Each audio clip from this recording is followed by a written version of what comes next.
আমরা নিয়মিত ইংরেজি ক্লাসের আজকের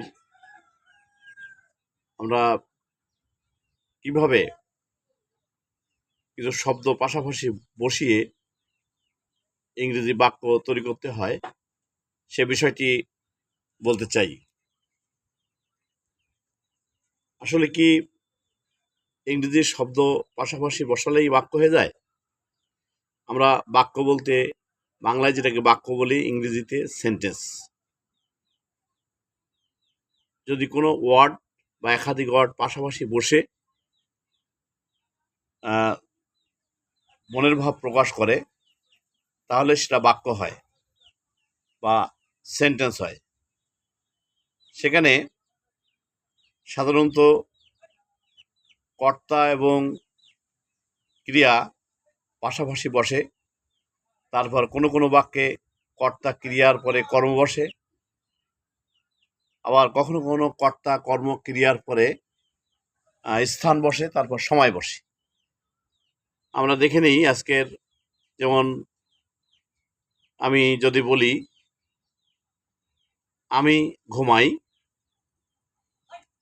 আই স্লিপ, এখানে আই কর্তা বা সাবজেক্ট, স্লিপ ক্রিয়া বা ভার্ব।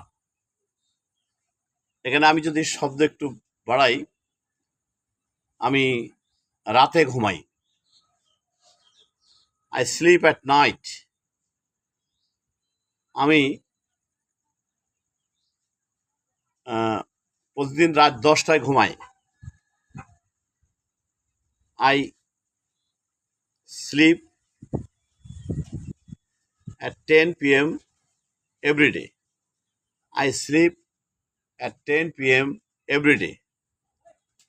আমি প্রতিদিন রাত 10টায় ঘুমাই। আমি খুব সকালে ঘুম থেকে উঠি,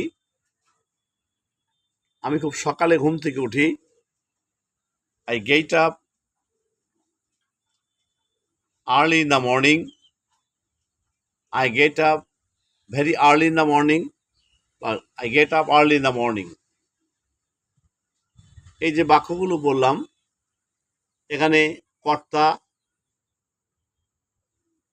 আমি, ইংরেজিতে আই, আর ঘুমাই অর্থাৎ ভার্ব, ক্রিয়া ভার্ব। কর্তা ক্রিয়া, তারপরে আমার যে অতিরিক্ত শব্দ কখনো সময় থাকতে পারে, স্থানও থাকতে পারে। আমরা যে বাক্যগুলো বললাম এইভাবে যদি বলা হয়, আমি প্রতিদিন বই পড়ি, এখানে আমি কর্তা, পড়ি ক্রিয়া, বই কর্ম, প্রতিদিন এটা সময়। এখানে কিভাবে বলবে? নিয়মে অনুযায়ী প্রথমত কর্তা আমি বলতে আই, তারপরে বাক্যের ভার্ব হলো পড়ি, রিড, তারপরে বই, এ বুক, তারপর প্রতিদিন, এভরিডে। তাহলে ইংরেজিতে একসাথে করলে দাঁড়ায় I read a book everyday, I read a book everyday. আমি প্রতিদিন সন্ধ্যা 7টায় পড়তে বসি, আমি প্রতিদিন সন্ধ্যা 7টায় পড়তে বসি। তার মানে ইংরেজিটা এখানে দুটো ভার্ব আছে, পড়তে আর বসি। এখানে ইংলিশটা হবে এরকম, আমি বসি পড়তে সন্ধ্যা 7টায় প্রতিদিন। আমি প্রতিদিন সন্ধ্যা 7টায় পড়তে বসি, এটা যখন ইংরেজিতে সাজানো হবে তখন কর্তা, দুটো ক্রিয়া পাশাপাশি, তারপর সময় দুটো থাকলে ছোট সময়টা আগে, বড় সময়টা পরে। যেমন I sit to read at 7 p.m. every day. আমি প্রতিদিন 4 ঘন্টা করে পড়ি, আমি প্রতিদিন 4 ঘন্টা ব্যাপী পড়ি। I read for 4 hours every day. I read for 4 hours every day.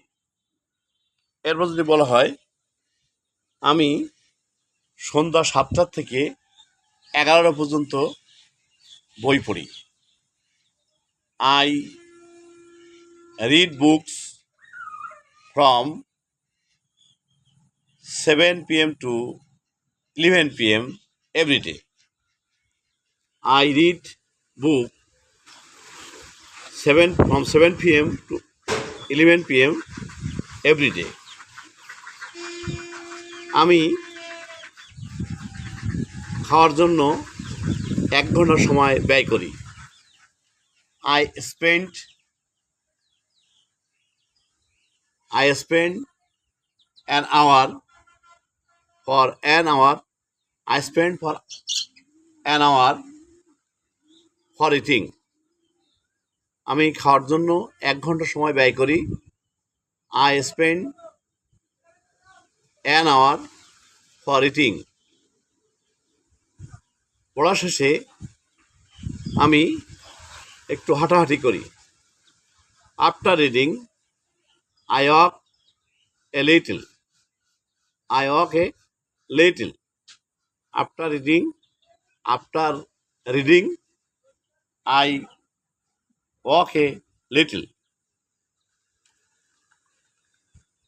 এভাবেই আমরা ছোট ছোট বাক্যগুলো সাজিয়ে থাকি।